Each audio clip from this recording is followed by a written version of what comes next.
പറയാൻ പോകുന്നത് ക്ഷേത്രത്തിലെ വഴിപാടുകളെക്കുറിച്ചാണ്. ക്ഷേത്രങ്ങൾ വഴിപാടുകളിൽ നടത്തുക വഴി ദേവപൂജയിലെ എല്ലാ ഭക്തജനങ്ങൾക്കും പങ്കെടുക്കാൻ കഴിയുന്നതാണ്.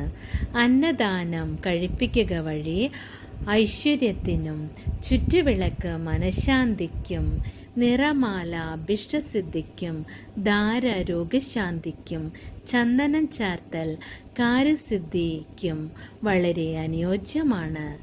കൂടാതെ നീരാഞ്ജനം ശനിദോഷത്തിനും, നെയ്വിളക്ക് അഭിഷ്ടകാര്യസിദ്ധിക്കും, സഹസ്രനാമാർച്ചന അഭിവൃദ്ധിക്കും, ഭവസേവ ദുരിതമോചനത്തിനും, സ്വയംവര പുഷ്പാഞ്ജലി മംഗലസിദ്ധിക്കും വളരെ അനുയോജ്യമാണ്.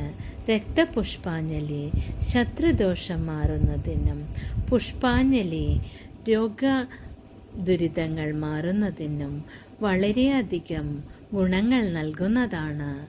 എല്ലാവരും ഇതേ രീതിയിൽ വഴിപാടുകൾ കഴിപ്പിച്ചുകൊണ്ട് ദേവപൂജയിൽ പങ്കെടുക്കുക. ഇതുവഴി നിങ്ങളുടെ എല്ലാവരുടെയും എല്ലാവിധ ദോഷങ്ങളും മാറി സർവ്വവിധ ഐശ്വര്യങ്ങൾ വന്നു ചേരുന്നതാണ്. എല്ലാവരും ഇതേ രീതിയിൽ ചെയ്യുക.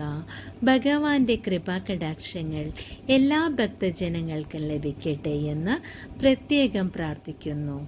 ദൈവത്തിൻ്റെ അനുഗ്രഹത്തിനായി നമ്മൾക്കെല്ലാവർക്കും പ്രാർത്ഥിക്കാം. ഭഗവാന്റെ അനുഗ്രഹങ്ങൾ എല്ലാവർക്കും ലഭിക്കട്ടെ.